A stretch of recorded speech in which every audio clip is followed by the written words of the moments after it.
Hello students, welcome back to another video. आज की video में हम पढ़ने वाले हैं के.एन. दारूवाला की बहुत ही फेमस पोएम मदर। आज की वीडियो में हम मदर पोएम को लाइन बाय लाइन हिंदी में बहुत अच्छे से समझकर पढ़ने वाले हैं, तो ये वीडियो आपके लिए बहुत इम्पोर्टेंट है।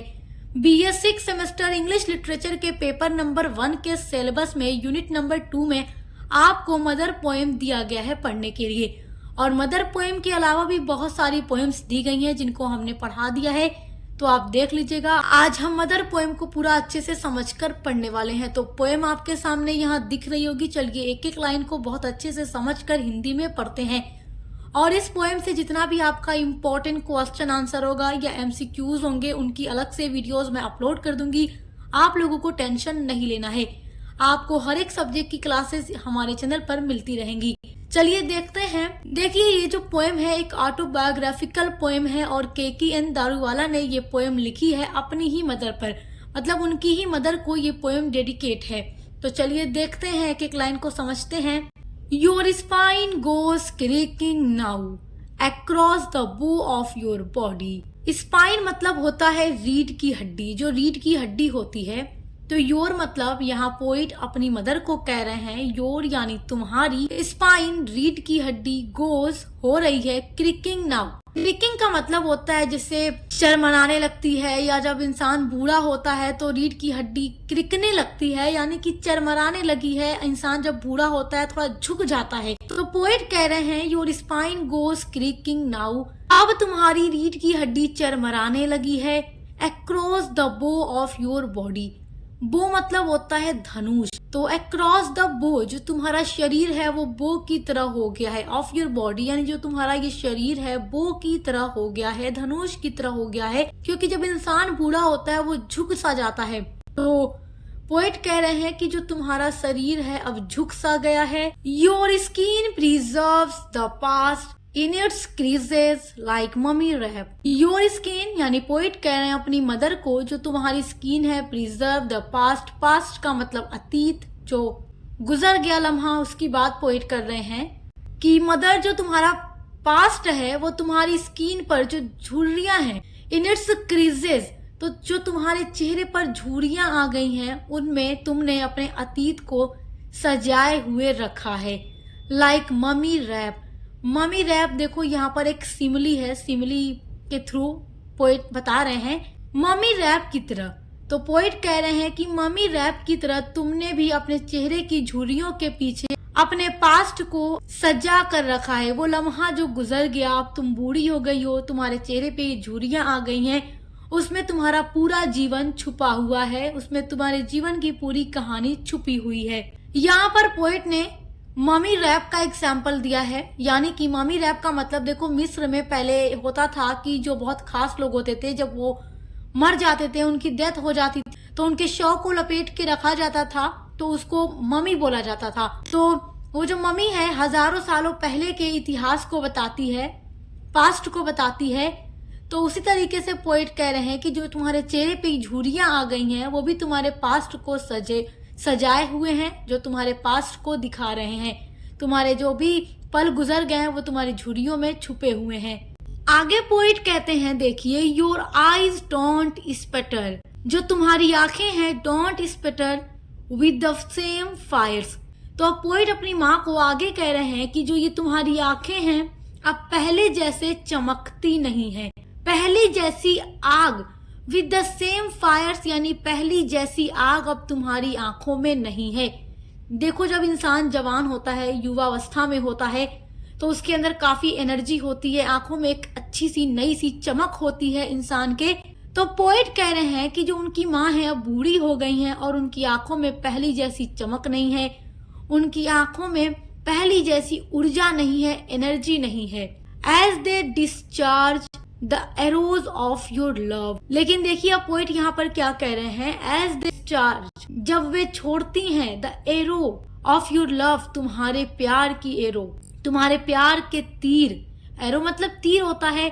तो पोएट ये कह रहे हैं कि तुम्हारी आंखों में, मतलब तुम बूढ़ी हो गई हो तो तुम्हारी आंखों में पहले जैसी चमक तो नहीं है, पहले जैसी आग भी नहीं है, लेकिन अभी भी तुम्हारी आंखें क्या छोड़ती हैं, प्यार के तीर छोड़ती हैं, क्योंकि माँ बूढ़ी भी हो जाए तो अपने बच्चों को प्यार ही देती है। तो बूढ़े होने के बाद भी उसकी आंखों से जो छूटता है वो प्यार ही है, जो दिखता है वो प्यार ही है, बस पहले जैसी चमक नहीं है।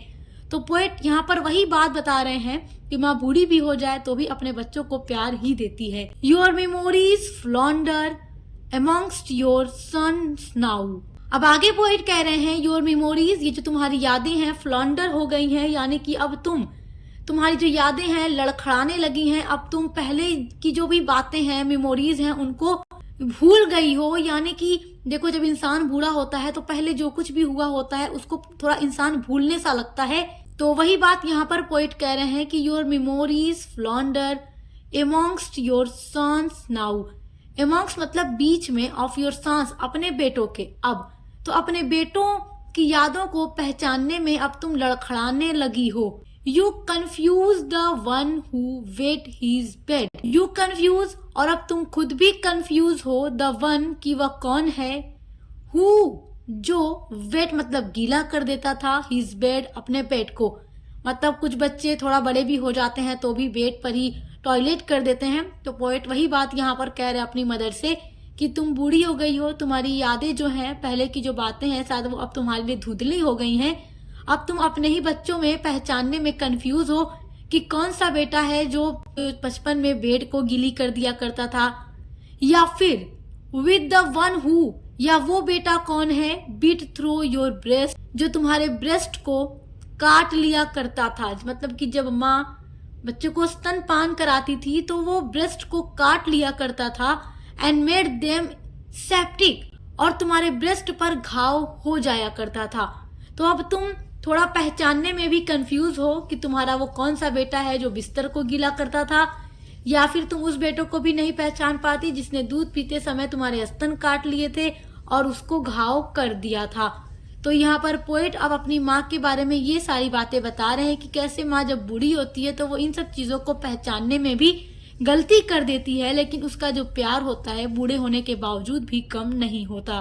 तो देखिए, पोएट कह रहे हैं कि मतलब बच्चे बचपन में कितनी शरारतें करते हैं, उन सब को देखकर सहकर भी माँ बच्चों को पाल लेती है।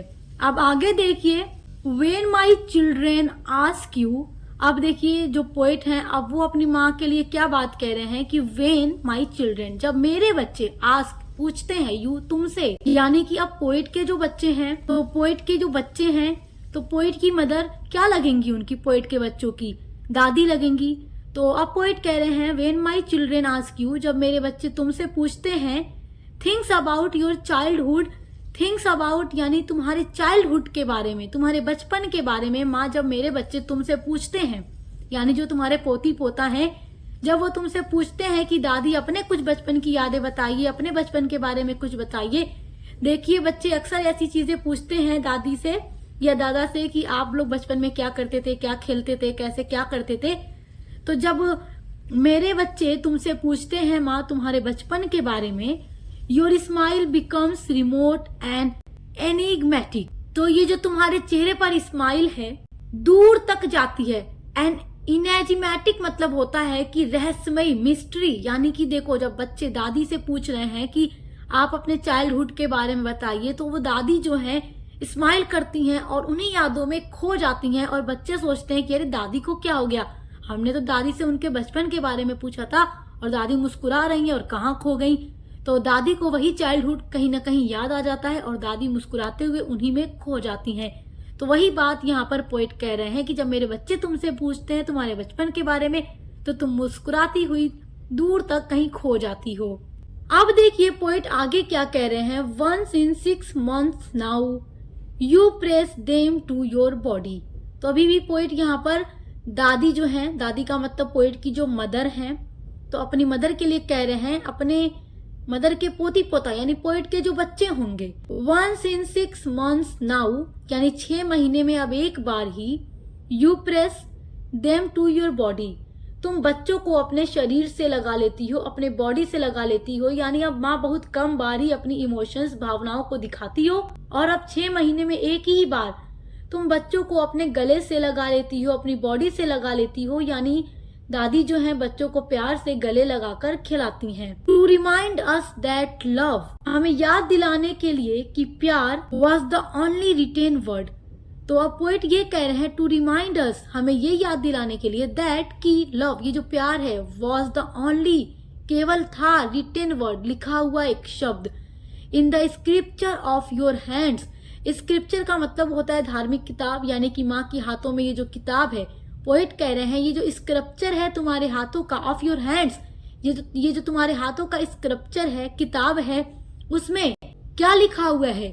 केवल और केवल प्यार लिखा हुआ है, मोहब्बत लिखी हुई है। कि माँ अगर 6 महीने में भी बच्चों को एक बार गले लगाती है तो वो यही बताती है कि माँ के हाथों में केवल और केवल मोहब्बत यानी प्यार ही लिखा हुआ है, और वो बूढ़ी भी हो जाए तो अपने बच्चों को केवल प्यार ही प्यार देती है, चाहे बच्चे उसे कितना भी सता ले, कितना भी परेशान कर ले, बड़ा बुरा कह ले, लेकिन माँ केवल प्यार ही प्यार देती है। अब आगे देखिए, यहाँ पर पोएट थोड़ा लहजा बदलते हैं, टोन बदलते हैं, मतलब यहाँ पर जो थोड़ा आप पढ़ेंगे तो कुछ उदास सी बातें पोएट लिखते हैं। I think something shrivelled within you mother. I think, मुझे लगा या मुझे लगता है, समथिंग यानी कुछ है, श्रीवेल्ड विद इन यू, तुम्हारे अंदर, और तुम सिकुड़ सी गई हो, तुम एकदम मुरझा सी गई हो, मदर यानी मेरी माँ। तो अब इस लाइन में पोएट कहते हैं कि मुझे लगता है माँ कि तुम्हारे अंदर कुछ सिकुड़ सा गया है, यानी पोएट को ये महसूस हो रहा है कि उनके माँ का जो जीवन है अंदर से बहुत कमजोर हो गया है, उनकी माँ अंदर से मुरझा सी गई है। The day you broke your bangles, और वो दिन कौन सा है?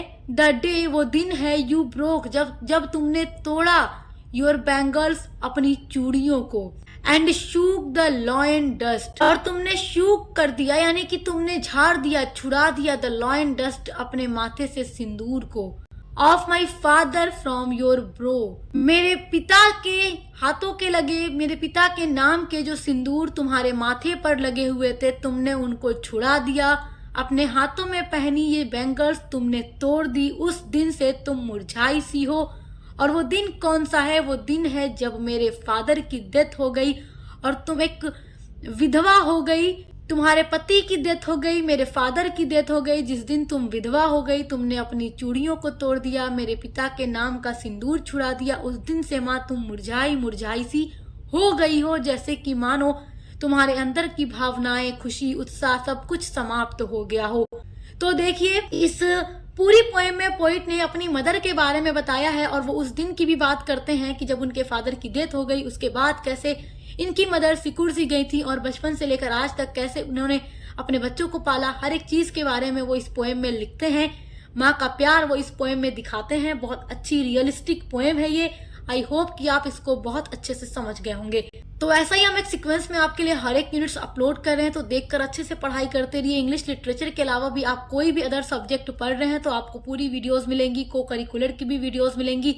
अच्छे से पढ़ाई करते रहिए, सब्सक्राइब करना मत भूलिएगा। मिलते हैं अगली वीडियो के साथ।